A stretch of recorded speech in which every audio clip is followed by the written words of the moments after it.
That's actually how it all began. Back in 2005, Justin Roiland produced an animated series known as House of Cosbys. This bizarre show is about a guy living with 100 clones of Bill Cosby. It premiered at the non-profit short film festival Channel 101, which was co-founded by Dan Harmon, who quickly took a liking to Roiland's sense of humor. But in June of the same year, they received a cease and desist letter from Bill Cosby's lawyer and were thus forced to end House of Cosbys. Because of this, Roiland decided to make a very obscene and crude parody of the Back to the Future movies as a sort of joke or protest against Universal Pictures. He called the short The Real Animated Adventures of Doc and Marty.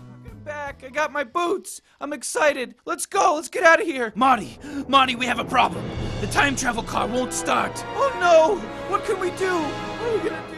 It was never intended to be anything more than a joke, but Roiland became really fond of his own impressions of the two characters and decided to explore this idea further. Many years later in 2012, Harmon was approached by Adult Swim to create an original animated show for the network. But Harmon, previously creating and working on Community, didn't have any real experience with animation at this point, so he immediately thought of Roiland. He gave him a call and Roiland promptly pitched the idea of using the Doc and Marty characters to produce a show titled Rick and Morty. In the episode Me Seeks and Destroy, we meet a disturbing character known as King Jellybean. This character, like Rick and Morty themselves, is actually from a previous animation that Roiland produced called Unbelievable Tales. Welcome to Unbelievable Tales. We don't have a lot of time here. I'm sorry. I apologize. In this animation, the character is known as Crumply Crumplestein and is even more grotesque than the version in Rick and Morty.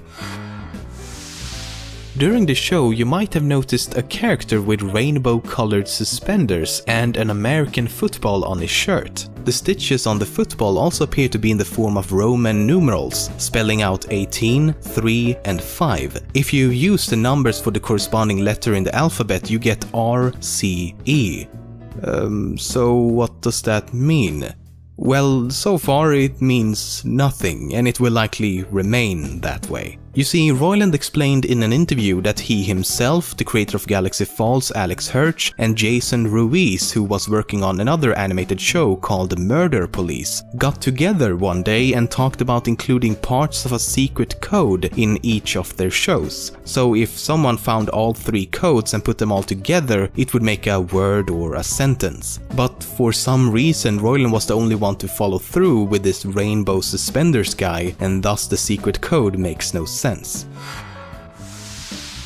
One of the main reasons for the show being made in the first place was Roiland's distinct way of voicing both Rick and Morty. Long before the show began, it was a sort of inside joke among friends for Roiland to make these voices. It's been said that something that really makes the show unique is the way he's able to quickly switch between the two characters and improvise new lines and situations by essentially talking to himself. But this almost didn't happen because at first, Adult Swim didn't want him to be the voice of Morty. Instead, they were looking into other famous voice actors like Billy West and Tara Strong. But Roiland kept pushing his idea of voicing both characters, and eventually he got his wish. The theme song for Rick and Morty actually comes from another animated show that Roiland also produced called Dog World.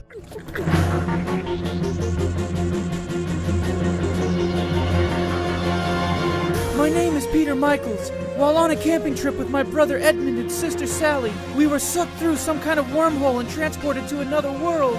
Dog World. Now we live with them. It's about humans living in a world with intelligent talking dogs. It was supposed to air on Cartoon Network, but the project was never completed as Roiland simply had too many things in development at the time. All that remains today is the animatic version available online. The episode Lawnmower Dog in Rick and Morty also makes a lot of references to this incomplete pilot. For example, the family in Dog World has a human pet named Ruffles, and in this episode the dog known as Snowball is mistakenly called Ruffles by Rick. All right, Ruffles. What's his name? Snuffles? Snuffles. Shake. The father in each show is named Jerry after one of Roiland's real-life dogs. And then at the end of the episode, Rick and Morty makes a very clear and direct reference by saying this. Wow, a whole world populated by intelligent dogs. I wonder what it'll be like, Rick. I think it'll be great, Morty. You know, it could be developed into a very satisfying project for people of all ages. I mean, I'd watch it, Morty, for at least 11 minutes a pop. You know, maybe they'll do it board-driven. You know, that's a real comforting idea, Rick. What do you know, Morty? What do you know?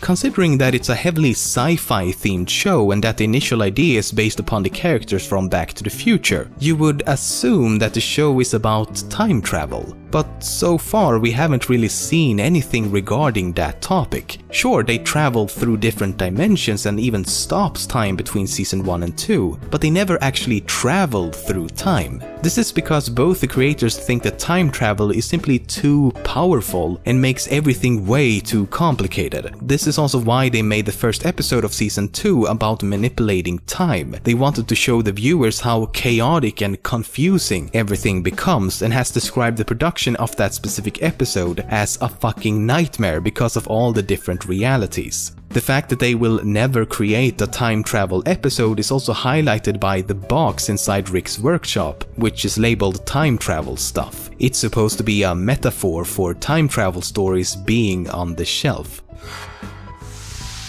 It's possible that Rick and Morty and Gravity Falls are somehow connected. In the episode Society of the Blind Eye of the animated show Gravity Falls, a character accidentally drops his pen, notepad and mug through a portal. In the episode Close Rick Counters of the Rick Kind, these very same items can be seen emerging from a portal. It's also interesting that the Rick and Morty episode was released long before the Gravity Falls episode, which means it was either planned all along or the animators of Gravity Falls saw an opportunity to sort of complete the Easter egg. And it isn't that surprising considering that Alex Hirsch and Justin Roiland are longtime friends. Another connection to Gravity Falls can be found in the episode Big Trouble in Little Sanchez, in which the character Bill Cipher from Gravity Falls is briefly seen. In the episode Get Swifty of Season 2, co-creator Justin Roiland actually makes a cameo appearance as himself. Many of the episode's titles and entire plotlines are allusions to various forms of mainstream media. Some are quite obvious, like Anatomy Park being a reference to Jurassic Park and Look Who's Purging Now being a parody of The Purge. Then there's more obscure episodes like Lawnmower Dog being a reference to the movie The Lawnmower Man. In the same way that a dog becomes super intelligent in the episode, a mentally handicapped person becomes super intelligent in the movie. Me Seeks and Destroy is a reference to the Metallica song Seek and Destroy. The title and premise of the episode Morty Night Run is a reference to the movie Midnight Run. In both cases, the main characters are being chased by the government after helping a wanted criminal. The title of the episode Racing Gasorpasorp is a reference to Racing Arizona, while the episode itself is a parody of the movie Zardos. Unlike many other animated shows, everyone working on Rick and Morty seem to really strive for continuity. Let me give you some examples. In the final episode of Season 1, we see the family house being teleported away and later back again, creating a giant crack around the entire house. This crack remains visible for the entirety of Season 2, and in one episode Jerry can even be seen using a weed whacker because the weed is whack, Joe. I mean, to cut the grass growing out of the crack in the pavement. There's an episode called Total Recall in which alien parasites infiltrate the memories of the characters. The person who brought the parasites into the house in the first place was, of course, Rick, and how that happened is actually covered 2 episodes prior. Rick can be seen loading these green rocks onto his spaceship, which also happens to be covered with these pink parasite pods. And at the beginning of Total Recall, he can be seen throwing pieces of these green rocks into the trash, including the pods. This was also confirmed by Roiland himself. In Look Who's Purging Now, they accidentally create a hole in the roof of the house. In the next episode, the now repaired hole is still visible. Another minor detail that remains true in every single episode so far, believe me, I checked, is that Rick never wears a seatbelt, even though most other characters do. And there's of course numerous minor details just like these which haven't been discovered yet.